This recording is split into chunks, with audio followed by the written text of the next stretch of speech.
Okay, so this fight is between a creative fighter I made named Wallace, and I'm fighting against Julio Cesar Chavez.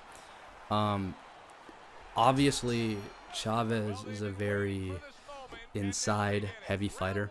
I really don't want to get to the inside. So what you're noticing now is this is a very kind of like me being timid. I don't want to get hit with a body hook or any kind of hook really, because he has power.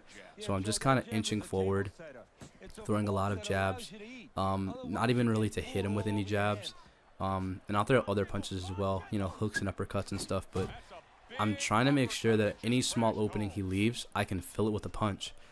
But I'm also trying to maintain that distance and get used to maintaining that distance. So honestly, without being too spoiler heavy, the first like round or so, it's not too much action, and there's not a whole lot of you know, punching going on, because to be honest, I gotta make sure that I don't get caught, and obviously he's trying to catch me and I'm not trying to let that happen.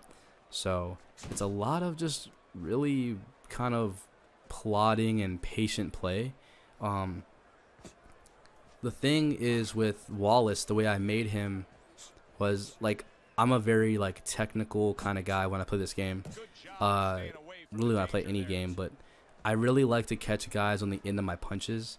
And Wallace, he doesn't have that crazy of a reach. His reach is like a 67, right?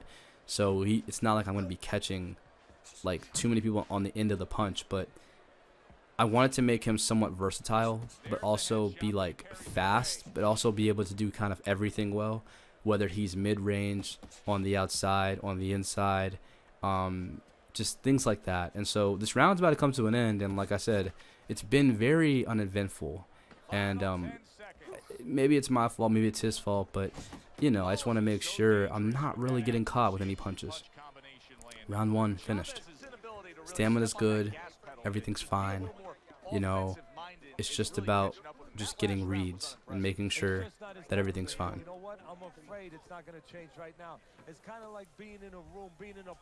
Okay, cool. Round two. Now in this round, it's a little bit more interesting. You're going to notice that I start to throw a little bit more, and I'm still going to maintain that distance, but there's going to be more output. As you saw there, I'm trying to land a counter shot. I'm trying to make sure that I can maybe time him coming in and hit him with something. Excuse me.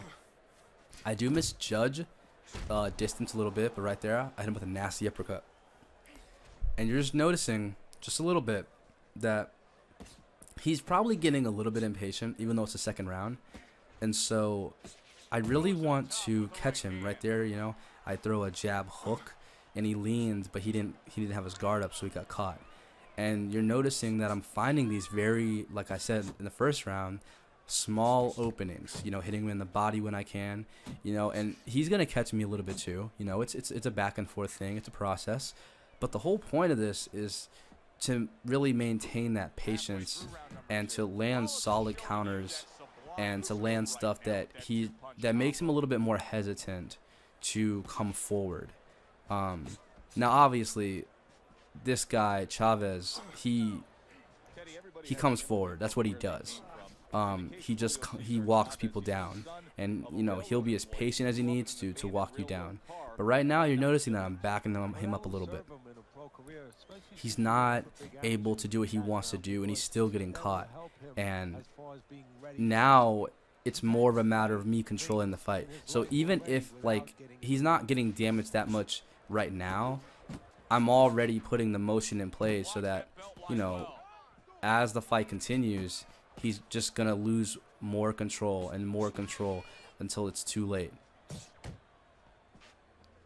Round two is almost over, and he's been getting oh my god, he's been getting caught a little bit more, but now it's time. All right, now it's time for round three. This is where things get a little bit different, but for real this time. Now that I've gotten the first two rounds out of the way, I really want to see what I can do against him, because obviously he's not really catching me very much. I'm maintaining control, and I'm feeling a little bit more confident, a little bit more comfortable. And stamina's still high, everything's still good, nothing really worry about. These things kind of happen, right? So we'll see what happens when this third round starts. So now I'm good. Everything's comfortable. Everything's fine. What I'm trying to do now is essentially start catching him. Throwing a lot more jabs, throwing a lot more shots, making him think about it a little bit more. Still maintaining that distance, but making him think just a tiny bit more. I want to frustrate him, right? And he's trying to throw to the body, as he should, you know. But why give him an advantage, right? And you're noticing I'm backing him up. I'm going to the body, going to the head, and I'm trying to put him against the ropes a little bit, trying to put pressure on him. I'm using that little push function, and now he's kind of cornered, almost literally. Even when he circles out, I still try to find ways to like keep him going backwards, and I'll eat shots. Probably not the best thing to do, but I'll eat a shot, you know, as long as I have my guard up and everything, just to, you know, keep him guessing, make him think that, you know, he's not going to do anything to me. Now you're noticing I'm going to the body, and I'm landing solid punches now. Punches I probably wouldn't be able to catch him with in the first and second round, but he's really starting to like feel it now. I'm also placing my punches in the right spot and landing solid counters. The body shots that you're noticing, I might not be getting perfect counters off of them, but they are taking away from his stamina. And to be honest with you, I don't normally play this game with a HUD. I'm only doing it for the sake of these videos. But you'll notice that his stamina just, it's going down. And even if I'm not looking at the stamina per se, the damage adds up anyway. So it doesn't really matter what his stamina looks like. Sometimes as the fight goes on, you'll notice mannerisms that they'll do, these little hints they'll do with their body language, where you'll notice that they're just getting tired, they're getting frustrated, you know, there's all that damage to the body. And now round 3's over, and what did he really do to me in that round? You know, what did he really do to me? Not much. Okay, round 4.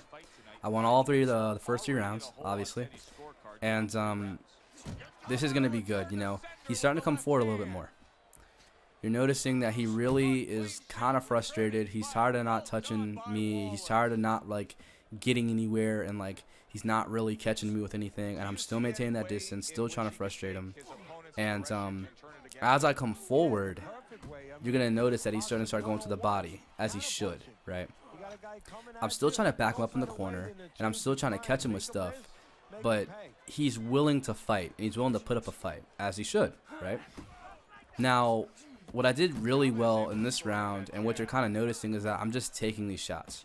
Not clean, you know, my guard is up and everything, but I'm willing to like move forward on him and put pressure on him in a way where it's kind of like a psychological, mental pressure. And I know it's just a game, but hear me out here. Like, when somebody's coming at you in a game or whatever, like a lot of times you want to get them off of you. And so I'm coming forward, and I'm making him throw, and I'm catching him while he's leaving openings.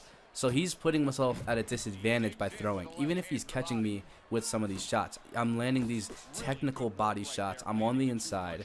I'm putting all this pressure on him. He just doesn't know what to do other than throw. I mean, what can you do other than throw, right? Even if you're in a real fight or a sparring session, you got to throw back at some point, unless you're biding your time. And that's what I'm doing here. I'm biding my time. Catching him with counters, smashing him to the body, and I get my first knockdown. You really got to know what you're doing when you're fighting certain guys, and you got to know how to break them down slowly. I've learned from playing this game for so long that it's about being tactical, but not just being tactical, but really understanding, like, boxing can be a little bit of a slow burn. It's not always a highlight reel knockout. It's not always about brutalizing your opponent. Sometimes you have to take it slow and really maybe even put your opponent to sleep a little bit and lull them to sleep, and then you can attack them. And round 4 is over, and I got my first knockdown.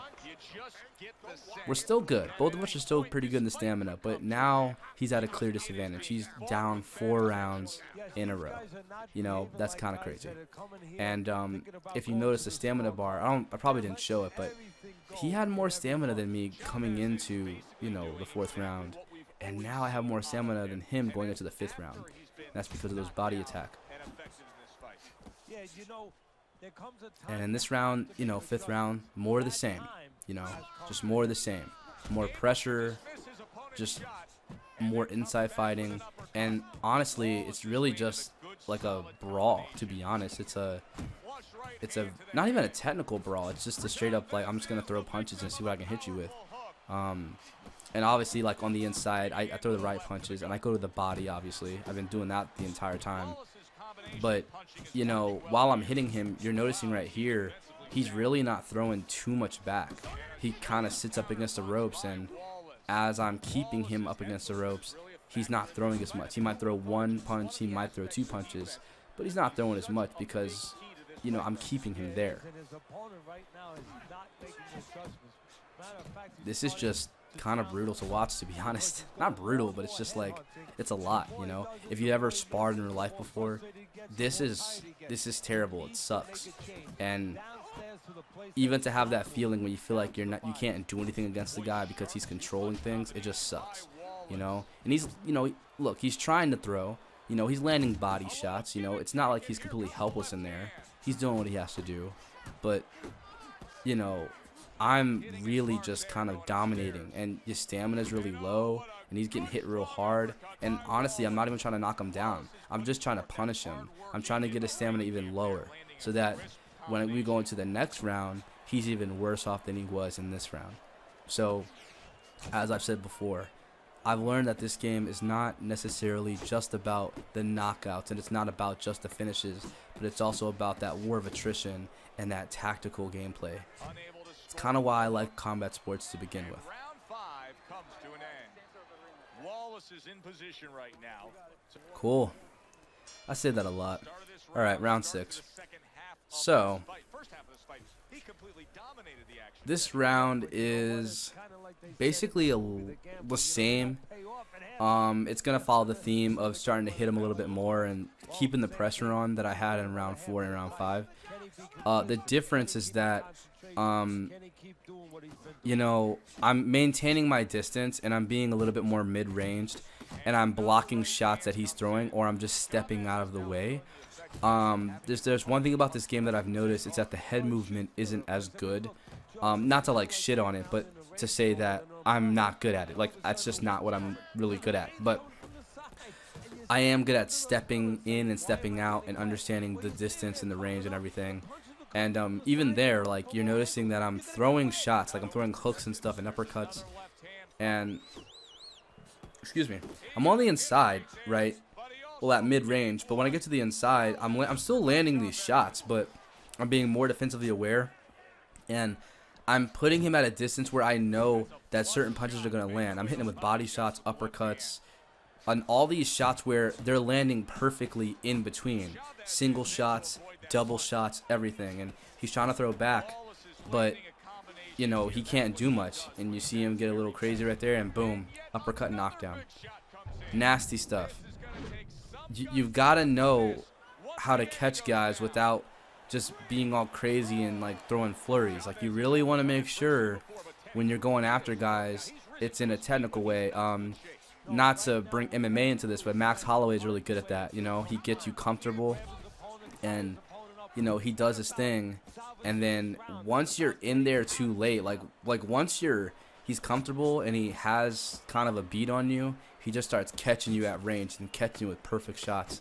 And that's kind of what I did with this guy, and I'm doing more of the same in the 5th round, just hitting him with shots to deplete his stamina and, you know, really punishing him and making him, you know, making it worse, so that now going into, what, the 7th round, he's compromised, you know. And, you know, now what is he at, 61, and I'm at 70, right? So the stamina difference is, now it's at 10%. Where before it was like 5-6%. And, you know, I go right back, get right back in his face, you know, put that pressure on him. And he's trying to circle out, you know, it's all good. But I'm just waiting, doing my thing. His stamina is really low. And I just catch him, rock him and catch him, and another knockdown. And that time, it was effortless. I knew exactly what I had to do from the experience of, obviously, you know, going after him in the last few rounds. and we'll see what happens. Boom, falls, done, over. That's how you break a guy down, you know. That's how you break a guy down. This fight was very technical. I remember when I recorded it, I was very happy, and I was like, holy shit, this is probably the best fight I've had in a long time in terms of technicality, and I just had to show it. I really wanted to like show it to you guys because it was beautiful, and I hope you guys had a good time watching this, and I'll let the stats kind of like play out and do their thing. If you liked the video, if you thought this is cool, informative, or just whatever, you know, subscribe, hit the notification bell, and like the video. You know, leave a comment if you didn't like this. If you didn't, you know, have some critiques for me or anything, let me know. And yeah, I'll catch you guys later. You guys have a good one.